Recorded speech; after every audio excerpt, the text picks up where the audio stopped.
For the printing business, we have 9 machines in-house, and those span over 3 technologies. The MGF technology from HP, and then we have PolyJet and FDM technology. Our competitive edge is, first of all, that we have a fixed price list for all the 3D printing in-house. Secondly, we have high demands on quality control and environment control. Third, we have in-house engineering, where we can help our customers to adopt to serial production. The reason we invested in HP Multi-Jet Fusion, HP has made it possible for us to deliver big quantities of parts that also look aesthetically good for the client.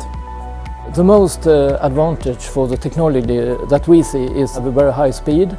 So if we compare it with like our FDM machines, it's like 10 times faster. The HP machine has more capacity than all our machines combined. We see a gap in the market where a lot of engineers doesn't have the skill to design for 3D printing. In the project with Ocno, we were first asked to do mechanical design. We used SolidWorks for his products. Then we made all the prototypes, and now we're up and running for a short serial production. Ocno is a tech company founded here in Västerås, providing a smart infrastructure for buildings based on the new IT standard USB Type-C. The part we are looking at today is the Power Hub, which is a key component to our smart building infrastructure. The reason we choose 3D print and digital mechanics is a focus on speed to market and production quality of our prototypes. In less than a week, we can go from idea to final prototype.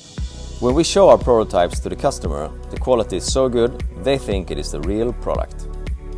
As a startup and developing company, it is important to control your costs. And this insight by Digital Mechanics is key to our relationship. Digital Mechanics will be a key partner in our future. The response from the market has been overwhelmingly positive. We believe this technology has made a real footprint in the 3D printing market, and we think it's going to make a really good impression for many years to come.